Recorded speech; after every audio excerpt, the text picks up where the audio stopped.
जय हिंद साथियों, देसी पाठशाला 24 में आप सभी का स्वागत है। आइए दोस्तों, आज हम एलपी टेक्नीशियन के लिए जो 2024 में वैकेंसी है उसके लिए हम साइंस के क्वेश्चंस को डिस्कस करने वाले हैं। जो कि आज का क्वेश्चंस होगा ये हमारा ग्रुप डी का क्वेश्चंस होगा, जो 2 सितंबर 2022 के शिफ्ट में जो क्वेश्चंस पूछा गया था साइंस के ग्रुप डी एग्ज़ाम के, इसके ग्रुप डी के लिए ग्रुप डी में पूछा गया सवाल था, इसको हम डिस्कस करने वाले हैं। ठीक है दोस्तों, देखिए, अगर आपको एलपी टेक्नीशियन की तैयारी करनी है, आरपीएफ की तैयारी करनी है, तो जो साइंस के जो भी लेटेस्ट क्वेश्चन पूछे गए हैं उन सभी को आपको देखना ही देखना पड़ेगा। ये हरगिज इसको इग्नोर नहीं कर सकते। क्यों? क्योंकि आपको उसी से पता चलेगा, उसी बेस्ड पे उसी पैटर्न को फॉलो करना होगा, उसी से आपको पता चलेगा कि क्वेश्चंस पूछ कैसे रहे हैं। जो भी क्वेश्चन पूछ रहा है वो इसी पर, जो ग्रुप डी का एग्ज़ाम हुआ था इसी पर आपको इसी पैटर्न पे ही पूछा जाएगा। ठीक है, तो आपको इसको फॉलो करना ही पड़ेगा और आपको इसी से अंदाज़ा लगेगा कि साइंस के किस टाइप के क्वेश्चंस पूछे जा रहे हैं। ठीक है, पूछे गए थे और आगे भी पूछे जाएंगे, क्योंकि देखिए कॉन्सेप्ट सेम रहता है। अगर आप बिगिनर हैं, पहली बार इस पढ़ रहे हैं, पहली बार लोको पायलट बनना आपका सपना है, टेक्नीशियन बनना आपका सपना है, या रेलवे में जॉब करना आपका सपना है, तो आपके लिए यह वीडियो मोस्ट इम्पॉर्टेंट होने वाली है। जितने भी कॉन्सेप्ट बताएंगे आप एकदम समझते जाइए और यकीन मानिए ऐसे ही प्रश्न पूछे जाते हैं। अगर आपको आ जाता है, आंसर आ जाता है तो बहुत अच्छी बात है, नहीं आता है तो आप इसको सीखने की कोशिश करेंगे। ठीक है दोस्तों, तो चलिए आज की वीडियो को हम शुरू करते हैं। और आज के इस सेशन का पहला सवाल है, निम्नलिखित में से द्विविस्थापन अभिक्रिया की पहचान कीजिए। निम्नलिखित में से द्विविस्थापन अभिक्रिया की पहचान कीजिए। आइए दोस्तों, ऑप्शन दिया है, इसमें 4 ऑप्शन दिया है, आपको स्क्रीन पे दिख रहे होंगे। अगर आप समझते हैं कि द्विविस्थापन अभिक्रिया क्या होती है तो इन प्रश्नों का आंसर करिए। देखिए, आइए समझते हैं द्विविस्थापन अभिक्रिया क्या होती है। पहले समझ लेते हैं कि विस्थापन अभिक्रिया क्या होती है।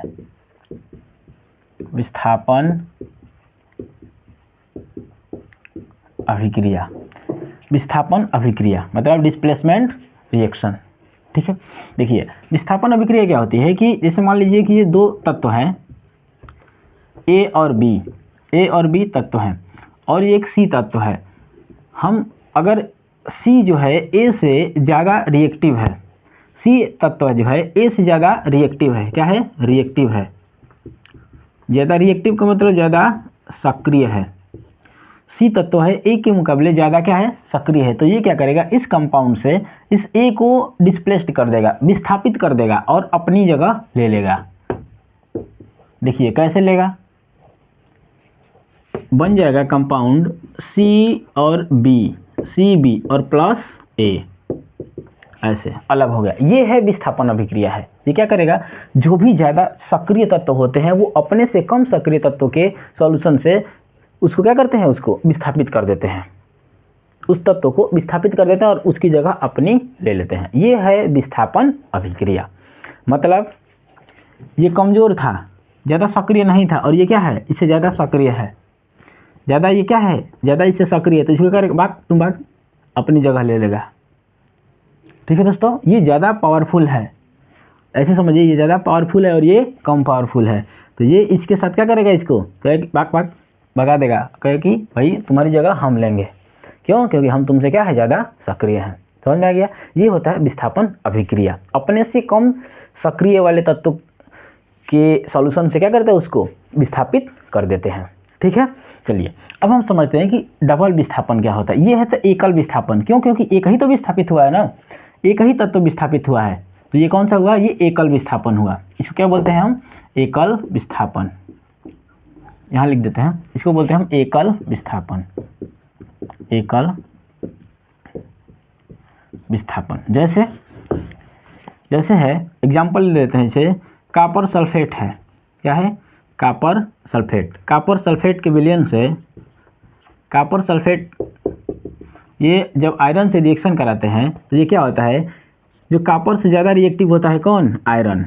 आयरन जो होता है कॉपर से के मुकाबले ज़्यादा रिएक्टिव होता है। कॉपर के मुकाबले में आयरन जो होता है ज़्यादा ही सक्रिय होता है। तो जब ज़्यादा सक्रिय होता है यानी सक्रियता श्रेणी में जो रिएक्टिविटी जो सीरीज होती है उसमें आयरन क्या है, ऊपर है, और कॉपर क्या है, नीचे है। मतलब आयरन क्या है, ज़्यादा सक्रिय है किसके कंपेयर में, कॉपर के। तो अब इसको तो क्या करेगा, विस्थापित करेगा। देखिए ये सी है, ये ए है और ये बी है, क्या करेगा, सी बी बनाएगा ना, तो सी और बी, FeSO4 प्लस क्या बच गया, Cu।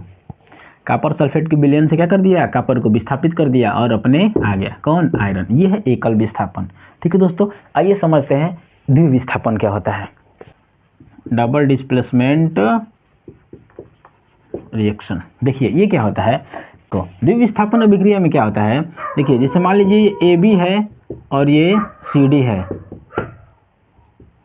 ये क्या है, ये तक हमारे कंपाउंड है, और इसमें दो आयनों का क्या होगा, जब विस्थापन होगा ना तो वो अभिक्रिया क्या कहलाएगी, द्विविस्थापन अभिक्रिया होगी। देखिए ये इसकी जगह कौन लेगा, सी बी के साथ रिएक्ट, सी और बी, और बच गया क्या, ए और डी, ए प्लस डी बच गया। ठीक है दोस्तों, आइए इसमें दो आयनों का क्या होता है, विस्थापन होता है। उसमें एकल में क्या होता था कि एक ही आयन का क्या होता था, विस्थापित करता था, जो अपने से कम अभिक्रियाशील को क्या कर देता था, विस्थापित कर देता था। इसमें क्या होगा, दो आयनों का विस्थापन होगा, दो आयनों का आदान प्रदान होगा, यानी दो बार देखिए, एक बार यहाँ और एक बार यहाँ हुआ है ना। आइए समझते हैं। देखिए हमारा ऑप्शन क्या कहता है, ऑप्शन है, ऑप्शन नंबर देखिए आप सी को, क्योंकि इसी में कंपाउंड दिख रहे हैं, दो कंपाउंड, एक है पोटेशियम ब्रोमाइड है और बेरियम आयोडाइड है। ठीक है दोस्तों, चौथा ऑप्शन है कि लेड है और कॉपर क्लोराइड है। ये बिल्कुल नहीं, ये तो एकल विस्थापन है। ठीक है दोस्तों, समझिए। आई होप ये आप विस्थापन, एकल विस्थापन और द्विविस्थापन अभिक्रिया अच्छे से समझ गए होंगे। ठीक है दोस्तों, चलिए बढ़ते हैं अगले प्रश्न की ओर।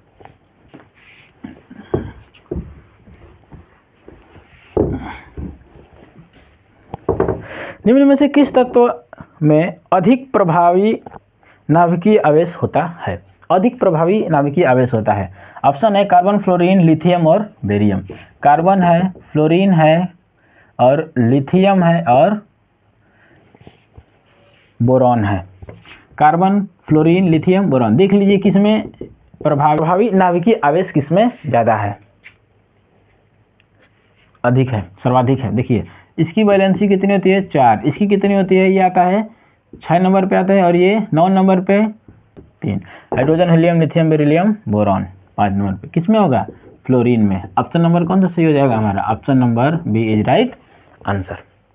ठीक है, चलिए बढ़ते हैं अगले प्रश्न की ओर। अगला प्रश्न है, अगला प्रश्न है कि किसी वस्तु को एक अवतल दर्पण के सामने उसकी फोकस दूरी के बराबर दूरी पर रखा गया है, प्रतिबिंब बनेगा।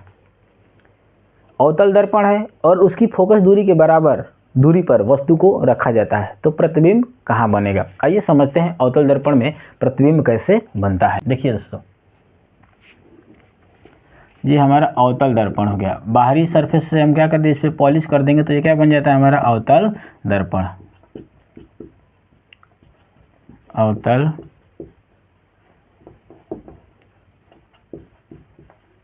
दर्पण, जिसको बोला जाता है कॉनकेव मिरर, कॉनकेव मिरर। ठीक है, कॉनकेव मिरर। अब समझिए, ये ध्रुव है, इसको हम फोकस मान लेते हैं और इसी का डबल मान लेते हैं हम इसका सेंटर। ठीक है, समझिए। जब वस्तु अनंत पर होती है, कहाँ, अनंत पर, ये कौन सा पॉइंट है, ये अनंत है। जब वस्तु अनंत पर होती है तो इसका प्रतिबिंब बनता है कहाँ, फोकस पर। कहाँ बनता है, फोकस पर बनता है। अनंत पर वस्तु रहेगी तो प्रतिबिंब कहाँ बनेगा इसका, फोकस पर। ये एक पहली कंडीशन है, तो पहली कंडीशन में प्रतिबिंब कहाँ बना इसका, ये फोकस पर बना। ठीक है, दूसरी कंडीशन है कि वक्रता केंद्र से थोड़ी दूर रहेगा। कहाँ, वक्रता केंद्र से थोड़ी दूर रहेगा, दूसरी कंडीशन। तो इसका प्रतिबिंब कहाँ बनेगा, सेंटर और अब फोकस से थोड़ा और इधर आ जाएगा।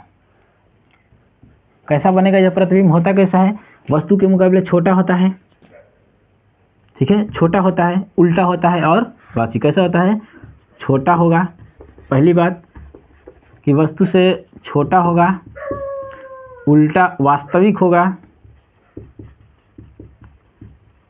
और कैसा होगा, उल्टा होगा, उल्टा होगा, ठीक है, वस्तु से छोटा, वास्तविक और उल्टा होगा। इस पर कैसा रहेगा, एकदम बिंदु के आकार का रहेगा। कैसा, बिंदु के आकार का होता है। अब बताइए उल्टा होता है कि सीधा होता है, तो आप बता दीजिए बिंदु क्या है, उल्टा है कि सीधा है।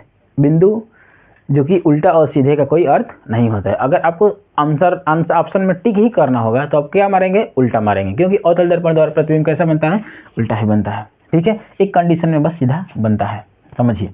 अब हम आ गए सेंटर पर, कहाँ गए, सेंटर पर, तीसरी कंडीशन। तो ये है दूसरी कंडीशन है, ठीक है। हम आ जाते हैं तीसरी कंडीशन, सेंटर पर। सेंटर पर प्रतिबिंब कहाँ बनता है, एकदम सेंटर पर बनता है। कहाँ बनता है, एकदम सेंटर पर। जितना बड़ा ये रहेगा उतना बराबर, एकदम वस्तु के बराबर बनता है। कैसा बनता है, वस्तु के बराबर। कैसा बनेगा, बराबर। और वास्तविक बनेगा, वास्तविक, और उल्टा तो बनेगा ही बनेगा। चौथा कंडीशन आ जाता है, जब सेंटर और फोकस के बीच में रख देते हैं, इस पॉइंट पर रख दिए हम वस्तु को, तो प्रतिबिंब भी इधर आ जाएगा। अब ये तीसरा कंडीशन है, चौथा कंडीशन आ गया हमारा, इधर आ गया। अब देखिए धीरे धीरे बड़ा होता जा रहा है, प्रतिबिंब कैसा हो रहा है, धीरे धीरे बड़ा हो रहा है, तो वस्तु से क्या बनेगा, बड़ा बनेगा। ये चौथी कंडीशन है हमारी, वस्तु से बड़ा बनेगा, बड़ा बनेगा, उल्टा बनेगा, और वास्तविक तो होगा ही, रियल वास्तविक होगा ही होगा, ठीक है। अब समझिए, वस्तु को जब रख देते हैं फोकस पर, कहाँ रख देते हैं, फोकस पर, ये है पांचवी कंडीशन। तो फोकस पर रख देंगे तो प्रतिबिंब कहाँ बनेगा, एकदम अनंत पर बनेगा। कहाँ बनेगा, एकदम अनंत पर बनेगा। कहाँ बनेगा, अनंत पर। कैसे, बहुत बड़ा बनेगा, बहुत बड़ा बनेगा, ठीक है दोस्तों। ये है अवतल दर्पण द्वारा प्रतिबिंब बनने की स्थिति। ये है हमारी पांचवी कंडीशन। छठवीं कंडीशन क्या है, जब ध्रुव और फोकस के बीच में रख दिया जाता है वस्तु को। छठवीं कंडीशन, जब ध्रुव और फोकस के बीच में वस्तु को रख देंगे तो उसका प्रतिबिंब कहाँ बनता है, दर्पण के पीछे बनता है, और दर्पण के पीछे बनता है। और यह प्रतिबिंब कैसा होता है, बहुत बड़ा होता है। और प्रतिबिंब की प्रकृति कैसी होती है, सीधा होता है, बड़ा होता है, और आभासी होता है। कैसा होता है, आभासी होता है, सीधा होगा, बड़ा होगा और आभासी होगा। ये है हमारी छठवीं कंडीशन। समझ में आ गया दोस्तों। ये अवतल दर्पण द्वारा प्रतिबिंब बनने की क्या है, ये संरचना है, ठीक है। प्रतिबिंब कैसे बनते हैं ये अलग टॉपिक है, ये आप 10th क्लास में पढ़ेंगे, ठीक है। हमको इतना ध्यान रखना है कि वस्तु कहाँ रहेगी तो उसका प्रतिबिंब कहाँ बनेगा, ठीक है। अवतल दर्पण द्वारा प्रतिबिंब आभासी भी बनता है और वास्तविक भी बनता है।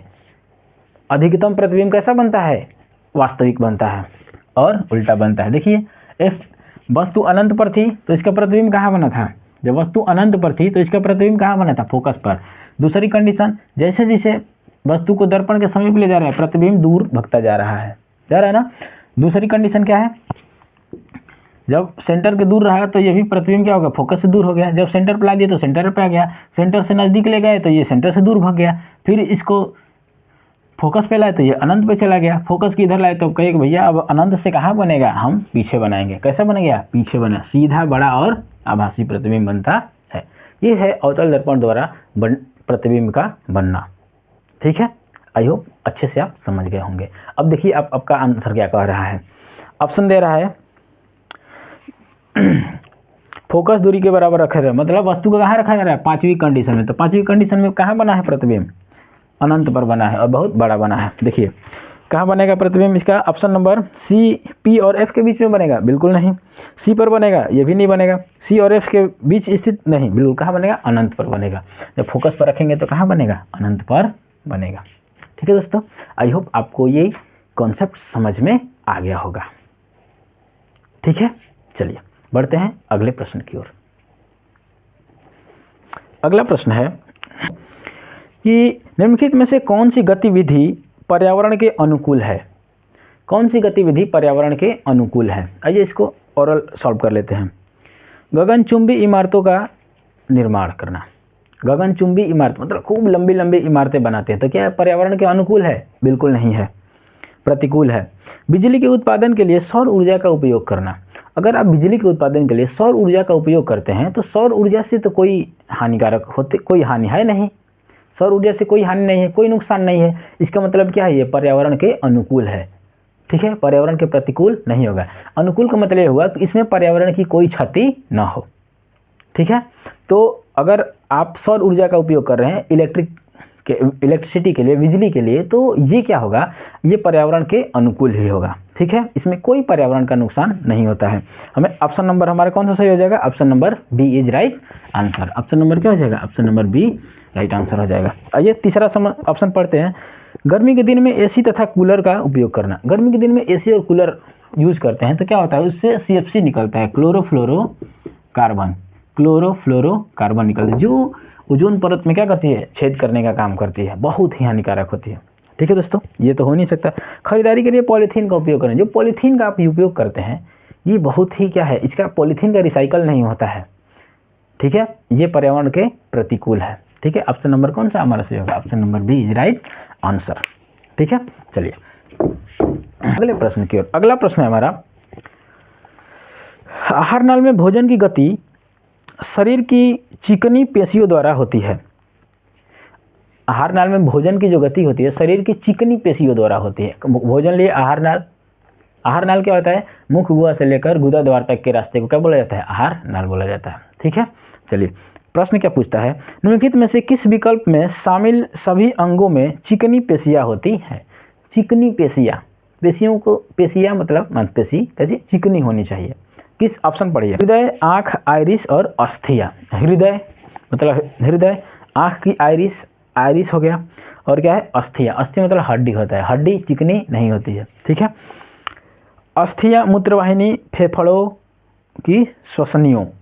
देखिए अस्थि जो हड्डी कहीं भी आ जाए समझ लीजिए कि ये ऑप्शन नहीं होना है। ऑप्शन नंबर बढ़िए डी में रक्तवाहिका,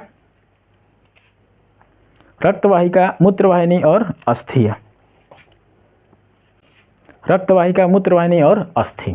रक्तवाहिका मतलब खून बहने वाली जो नाली है, नसें हैं वो, मूत्रवाहिनी और अस्थि आगे इसमें नहीं होगा। तो देखिए ऑप्शन नंबर ए को पढ़िए। देखिए ऑप्शन नंबर ए कहता है कि आँख की आइरिस, फेफड़ों का श्वसनियों और मूत्र वाहिनियों में।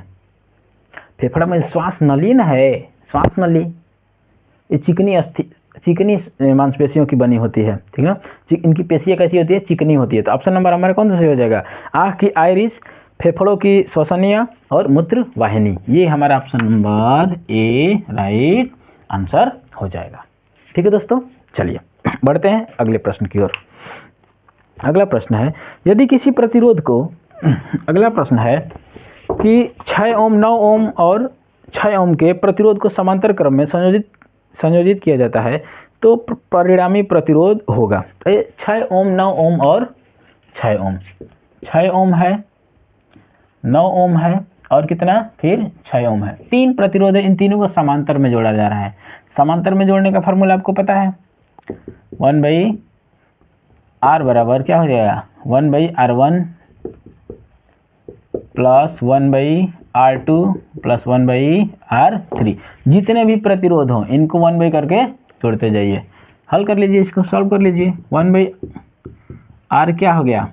ये 6, 9 और प्लस 6, इनका एलसीएम कितना हो जाएगा? एलसीएम हो जाएगा 18, 3, 2 और 3, 1/r कितना हो गया? 3, 3, 6 और 2 8, 8 बटा कितना? 18 मतलब 4/9। अब r का मान निकालिए, इसमें गुणा करेंगे तो ये उसको सीधा उलट दीजिए ना, क्या करना है? 9 बटा क्या हो गया? 4, और इसमें भाग दे दिए, 4 दूनी के 8, 1 बचा ना, 4 दूनी 8, 4 5 20 ओम। तुल्य प्रतिरोध कितना आ गया? 2.25 ओम, ठीक है दोस्तों। देखिए किस ऑप्शन में है? 2.25 ओम, ऑप्शन नंबर डी। इसका ऑप्शन नंबर डी इज क्या हो गया? राइट आंसर हो गया, ठीक है दोस्तों। चलिए ऐसे सवाल पूछा जाता है, ये समांतर संयोजन है। और श्रेणी संयोजन का फार्मूला क्या होता है? तुल्य प्रतिरोध होता है R बराबर R1 plus R2 plus R3 जितने होंगे सबको जोड़ देंगे, इसमें समांतर में जितने होंगे जोड़ देंगे। और ये क्या है हमारा श्रेणी है, ये क्या है श्रेणी होता है, सीरीज होता है। और ये क्या है समांतर है, समांतर क्रम में है। ठीक है दोस्तों, आई होप ये प्रश्न आपको समझ में आ गया होगा और आप जानते भी होंगे, ये बहुत इजी क्वेश्चन है। ठीक है, चलिए बढ़ते हैं अगले प्रश्न की ओर। अगला प्रश्न है, निम्न में से कौन सा गुणधर्म आवर्त सारणी में तत्वों की स्थिति के अधीन नहीं होता है।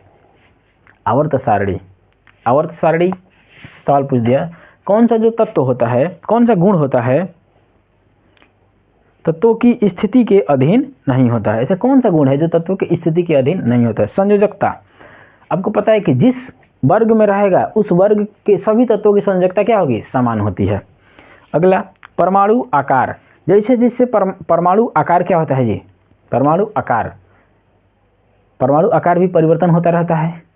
बाएं से दाएं जाते हैं तो परमाणु की त्रिज्या का मान क्या होता है, घटता है। और ऊपर से नीचे आते हैं वर्ग में तो क्या होता है, परमाणु की त्रिज्या का मान क्या होता है, बढ़ता है। ठीक है दोस्तों, तो ये भी नहीं होगा। कहते हैं कि तत्व का रंग, रंग में कोई परिवर्तन नहीं होता है, रंग से कोई मामला नहीं है। ठीक है ना, रंग से कोई मामला नहीं। और वाह्यतम कोश में मौजूद इलेक्ट्रॉन, जैसे जैसे संख्या उसकी परमाणु क्रमांक बढ़ता जाएगा, वाह्यतम कोश में, बाहरी कोश में जो इलेक्ट्रॉनों की संख्या होगी वो भी क्या होती है, अपनी बढ़ती जाती है। ठीक है दोस्तों, तो ये ऑप्शन है हमारा कौन सा होगा, तत्व का रंग, तत्व का रंग, रंगों का कोई मतलब नहीं है। ठीक है दोस्तों, चलिए अगला प्रश्न है हमारा, निम्नलिखित में से कौन से बिंदु हमेशा लेंस के मुख्य अक्ष पर स्थित होते हैं। लेंस के मुख्य अक्ष पर स्थित होगा, कौन सा बिंदु होगा, अपवर्तन बिंदु, प्रकाशीय केंद्र, आपतन बिंदु। एक और दो दोनों, केवल दो, एक और तीन, केवल एक। आइए समझ लेते हैं, लेंस समझ लेते हैं, लेंस के बारे में। देखिए जैसे मान लीजिए ये है हमारा उत्तल लेंस, क्या है, उत्तल लेंस हो गया हमारा, और ये हो गया हमारा अवतल लेंस हो गया। ये कौन सा लेंस हो गया हमारा, अवतल लेंस। ये उत्तल हो गया, कौन सा, उत्तल लेंस हो गया। देखिए दोस्तों, ये इस टाइप का रहता है।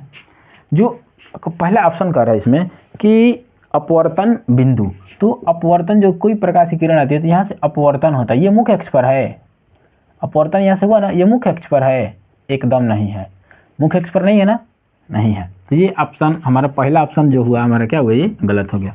दूसरा ऑप्शन कह रहा है कि प्रकाशिक केंद्र, प्रकाशिक केंद्र क्या होता है, आइए समझते हैं। देखिए जो लेंस के जो मध्य बिंदु से होकर जो रेखा जाती है, ये सॉरी लेंस के एकदम बीचों बीच होते हुए, मुख्य अक्ष से होते हुए रेखा एक जाती है, इसको क्या बोलते हैं, इस केंद्र को क्या बोलते हैं, जिस बिंदु से जाती है उस बिंदु को क्या बोलते हैं, प्रकाशिक केंद्र बोलते हैं। क्या बोलते हैं इसको, प्रकाशिक केंद्र। लेंस के मध्य बिंदु, मुख्य अक्ष पर स्थित वह बिंदु जहाँ से पड़ने आने वाली प्रकाश की किरणें मुख्य एकदम क्या होती है, निकल जाती है, सीधे निकल जाती है, ये मुड़ती उड़ती नहीं है। इस बिंदु को क्या बोला जाता है, प्रकाशिक केंद्र बोलते हैं। ठीक है दोस्तों, उम्मीद करते हैं समझ में आ गया होगा आपको। अगला कर रहा है इसमें कि आपतन बिंदु, आपतन बिंदु मतलब आने वाली जो प्रकाश किरण आ रही है, तो ये वाला पॉइंट ये इस मुख्य अक्ष पर थोड़े नहीं स्थित है, कौन सा स्थित है हमारा, प्रकाशिक केंद्र। इसमें कौन सा हो जाएगा, option number 2 is right answer. समझ में आ गया। चलिए आइए समझते हैं लेंस से कुछ परिभाषाओं को। उत्तल लेंस क्या है, उत्तल लेंस, उत्तल लेंस समझिए। प्रकाशिक केंद्र क्या होता है, इसके सेंटर से जाता है, ओ से जब जाएगा ये क्या होता है, हमारा प्रकाशिक केंद्र होता है। ठीक है, इस बिंदु को क्या बोलते हैं, प्रकाशिक केंद्र बोलते हैं। क्या बोलते हैं, प्रकाशिक केंद्र। ठीक है, इसकी जो फोकस होती है वो कहाँ होती है, दर्पण के दूसरी साइड में होती है। जो ये F2 होता है इसी को हम बोलते हैं मुख्य फोकस, और इधर F1 होता है, जहाँ से प्रकाश की किरणें जब आएंगी ना तो ये मुख्य अक्ष से क्या हो जाती है, समांतर हो जाती है, समांतर हो जाती है। वो पॉइंट क्या कहलाता है, हमारा F1 होता है। मुख्य फोकस क्या होता है हमारा, ये होता है F2 होता है। इस लेंस का, उत्तल लेंस का जो मुख्य फोकस क्या होता है, F2 होता है। ठीक है दोस्तों, चलिए डाउट होता है कि कौन इसमें फोकस क्या होता है, धनात्मक होता है, और इसमें जो F1 होता है क्या होता है, ये हमारा ऋणात्मक होता है। ठीक है, आइए बात करते हैं अवतल लेंस के बारे में। अवतल लेंस इस टाइप का ये लेंस होता है, किनारे पर पतला बीच में मोटा। देखिए ये ऐसे कोई किरण आती है तो इधर चली जाती है, जब इसको बढ़ाते हैं तो जिस बिंदु पर काटती है वो हमारा क्या होता है, F2 होता है। ये दूरी क्या होती है, द्वितीय फोकस होता है, मुख्य फोकस इसी को बोला जाता है। तो इसमें फोकस जो दूरी क्या होती है, जो फोकस दूरी क्या होती है इसमें ऋणात्मक होती है, और उसमें क्या होती थी, अवतल लेंस में क्या होती है, धनात्मक। इसका प्रकाशीय केंद्र क्या होगा, ये बीचों बीच वाली रेखा। समझ में गया। चलिए आई होप आप इस कॉन्सेप्ट को भी समझ गए होंगे। देखिए अगला प्रश्न है हमारा, इनमें से कौन सा साइक्लोहेक्सेन का सूत्र है, इनमें से कौन सा साइक्लोहेक्सेन का सूत्र है। देखिए पहला ऑप्शन दे रहा है C6H12। C6H12 जो हेक्सेन जो एल्केन का सूत्र होता है दोस्तों, CnH2n+2 होता है, लेकिन इसके पहले लग गया साइक्लो, तो इसका सूत्र जो होता है CnH2n होता है। मतलब जितना ये रहेगा उसका डबल। पहले ही ऑप्शन मिल गया हमारा, 6 6 दूनी का 12। Option number A is right answer हो गया। आइए अगले ऑप्शन को भी चेक कर लेते हैं। ऑप्शन हमें कह रहा है C6H14। C6H14 देखिए ये फार्मूला चल रहा है, इस पे आ रहा है CnH2n+2, 6 दूनी का 12 2 14, मतलब क्या 6 हेक्स है ना, तो हेक्सेन का सूत्र हो गया। ये साइक्लोहेक्सेन है, ये हेक्सेन का सूत्र होगा। किसका होगा, हेक्सेन का होगा। अगला क्या कह रहा है कि C6H10 ये आया है CnH2n-2 पर।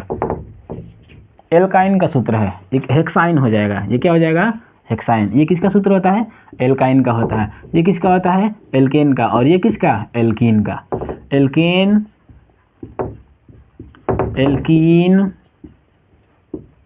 और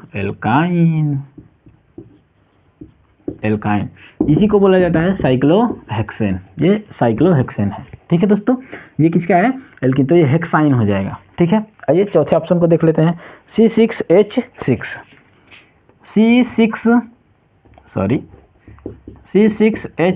ये तो बेंजीन का है। इसका होता है, ये बेंजीन का होता है, बेंजीन का सूत्र होता है। आइए दोस्तों बेंजीन के बारे में हम जान लेते हैं। बेंजीन पर सवाल पूछा जाता है, बेंजीन की संरचना क्या होती है, ऐसे सवाल पूछा जाता है। तो देखिए जितना कार्बन है उतना ही क्या है, हाइड्रोजन है। ऐसे बना दीजिए, इसको ऐसे बना दीजिए, ऐसे बना दीजिए और ऐसे मिला दीजिए। सबके जगह कार्बन एक दे दीजिए। ये अब 6 कार्बन 6 हाइड्रोजन भी है, इसको 6 हाइड्रोजन भी देना होगा हमको। यहाँ पर एक हाइड्रोजन यहाँ दे दिए, एक हाइड्रोजन यहाँ दे दिए, एक हाइड्रोजन यहाँ दे दिए, एक हाइड्रोजन यहाँ दे दिए, एक हाइड्रोजन यहाँ दे दिए और एक हाइड्रोजन यहाँ दे दिए। देखिए 1 2 3 4 5 6 हाइड्रोजन हमारे हो गए। ठीक है, सिंगल बॉन्ड के साथ सब हुए हैं। लेकिन क्या किसी की बैलेंसी पूरी है, कार्बन की बैलेंसी कितनी होती है, 2 और 4 बैलेंसी पूरी करनी पड़ेगी हमको। क्या करेंगे, एक छोड़ के एक सिंगल बॉन्ड लगा दीजिए, यहाँ एक बॉन्ड लगा दीजिए। देखिए ये पूरा हो गया, 1 2 3 1 2 3 4 1 2 3 4 कंप्लीट है। इसको देखिए 1 2 3 4 ये भी कंप्लीट हो गया बैलेंसी। अब देखिए ये कंप्लीट नहीं है, 1 2 3 3 है, तो क्या करिए इसको छोड़ दीजिए, यहाँ पर लगा दीजिए।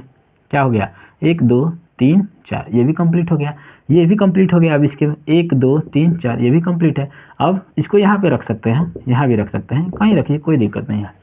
अब ये कंप्लीट नहीं है, 1 2 3 है, तो यहाँ कर दीजिए, एक यहाँ लगा देना, यहाँ पे लगा दीजिए, बॉन्ड हो गया। ये भी कंप्लीट हो गया और ये भी कंप्लीट, 1 2 3 4 सब के सब कंप्लीट हो गया। ठीक है, ये होती है हमारी बेंजीन की संरचना। इसकी बेंजीन, ये पूछा जाता है आपसे। ठीक है दोस्तों, चलिए आई होप सारे क्वेश्चंस आपको समझ में आ गए होंगे। अगर किसी भी प्रश्न में आपको डाउट है तो आप उसको कमेंट बॉक्स में ज़रूर बताएं हमको। ठीक है दोस्तों, आई होप आपको वीडियो अच्छी लगी होगी। वीडियो अच्छी लगे चैनल को सब्सक्राइब करिए, लाइक करिए और अपने दोस्तों में शेयर करना ना भूलें। मिलते हैं नेक्स्ट क्लास में। जय हिंद।